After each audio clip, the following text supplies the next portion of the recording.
Hi guys, this is Robin with Weight Loss Apocalypse. I'm just sitting out on my porch enjoying my day. I'll give you a look. I'm in my favorite spot, my hammock. See that? We've got another one there. My husband made that for me, put it up on the wall, and then I'll show you my beautiful pots.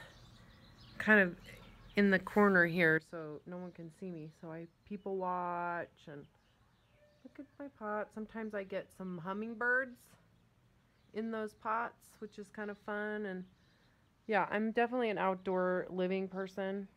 There's my front, I've got those chairs. So anyways, welcome to my front porch. Oh yeah, and my dead arborvitae right there. That's not good feng shui. I need to clean that up. Okay, so here is a short clip from a session I did this morning. This client I've been working with for quite a long time. So those of you out there who are listening to some of those sessions where the clients just recover, that's not always the case. In fact, most people, it takes a good 10 sessions before they really make headway in their recovery. So, although most people notice their binge eating drops significantly immediately, the real actual recovery process,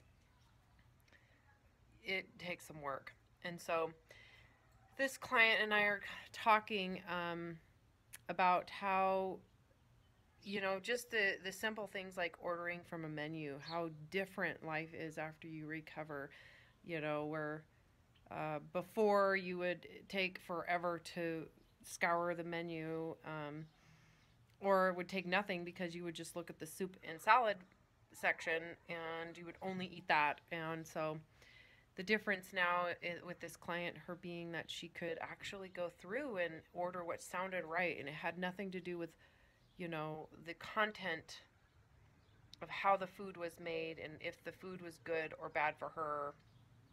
So it's a good little clip of us discussing that. If you want to watch the whole session, you're going to have to go to and join our Patreon group. It's $5 a month at minimum. You can do more if you want to support Weight Loss Apocalypse and all of the upcoming books. That would be awesome. The link is below. And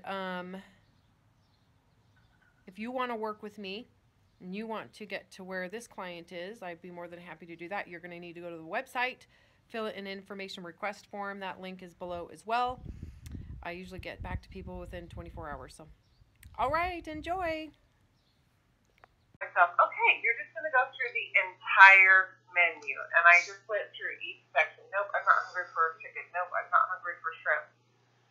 Until I came to and I was like, oh, yeah, that sounds good.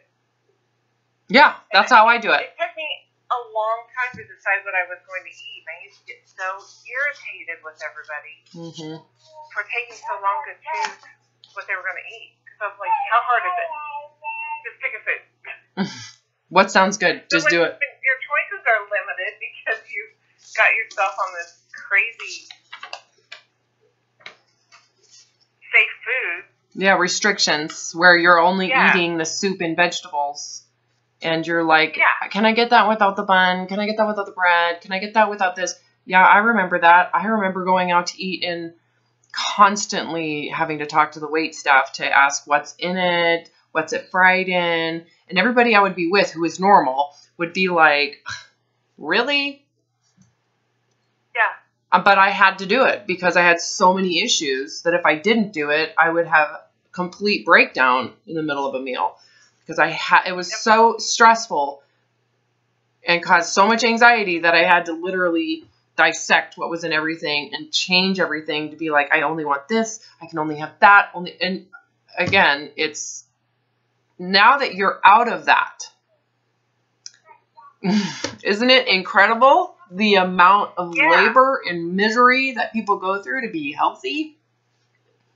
Yeah. To the point of unhealth?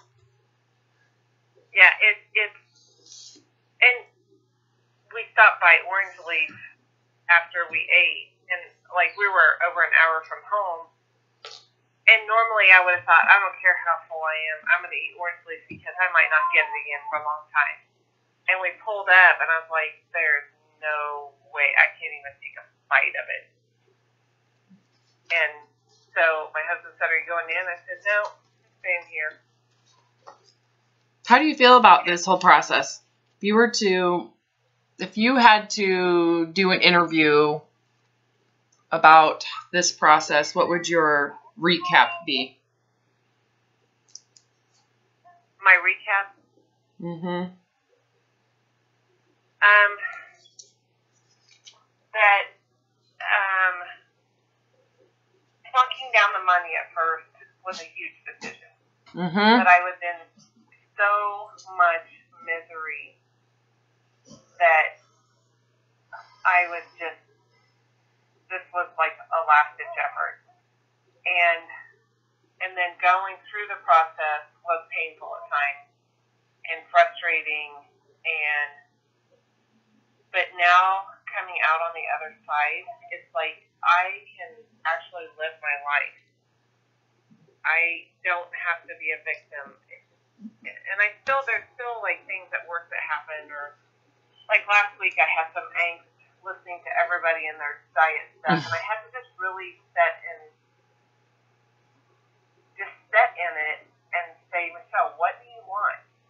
Mm-hmm. And that, just being able to just live my life every day and not have it center around the next food I'm going to eat or how I'm going to fix my body.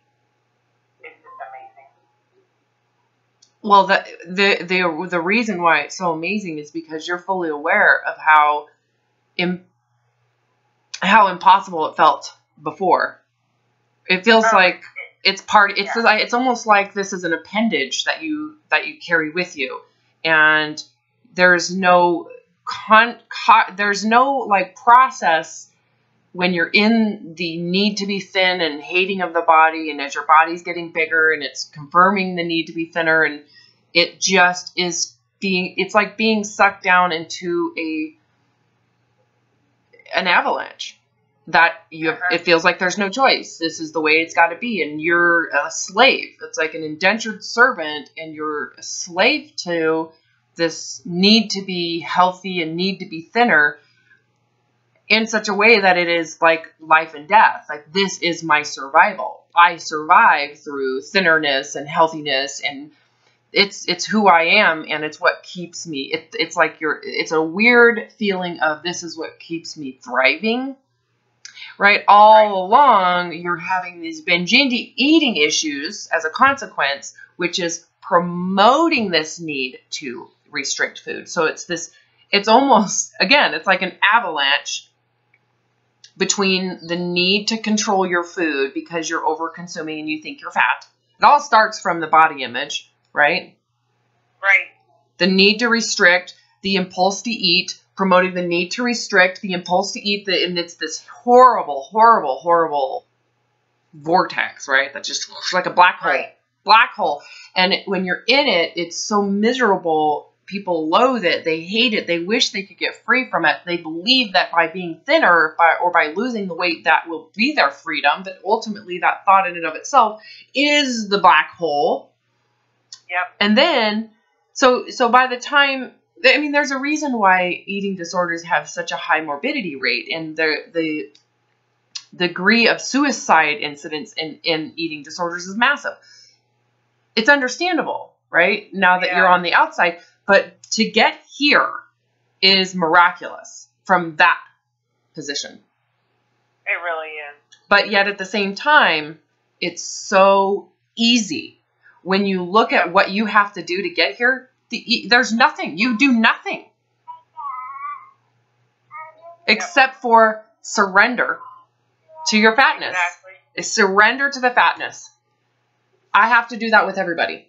Whether you're anorexic and only have 5 pounds to lose, or you're morbidly obese, diabetic, and 400 pounds. It's like in order for you to be set free from the shackles of this binge eating and the impulsivity, you have to surrender the diet. The only way to surrender the diet is to accept the body image, right? And to go through what it's going to take for you to accept the body you're in, which oftentimes is layers of social stigma, potential loss of a job, potential loss of a marriage, potential, like my family's going to reject and think I'm a loser. I mean, so there's the loss, the breaking down of the pride in the idea of centeredness. That's complicated and painful. But when it comes to actual work and effort, it's effortless, really. There's no physical labor. There's no counting points. There's no... What you were doing before was incredible labor. Psychological, physical, the amount of processing, working, memorizing, thinking, again, dissecting a menu. It is horrendous labor and suffering. On top of the fact that you're always carrying around this sense of guilt, shame, inadequacy, I suck, I failed, I'm not safe, it's dangerous, everything's dangerous, food is dangerous.